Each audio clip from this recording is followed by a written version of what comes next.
You ask Tiger to solve. This deals with linear equations with one unknown.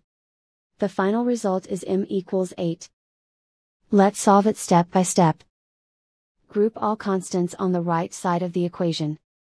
Subtract 8 from both sides. Simplify the arithmetic.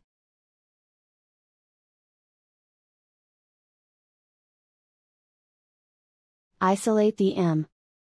Multiply both sides by 4. Group like terms. Multiply the coefficients. Simplify the fraction. Simplify the arithmetic. And so the final result is m equals 8.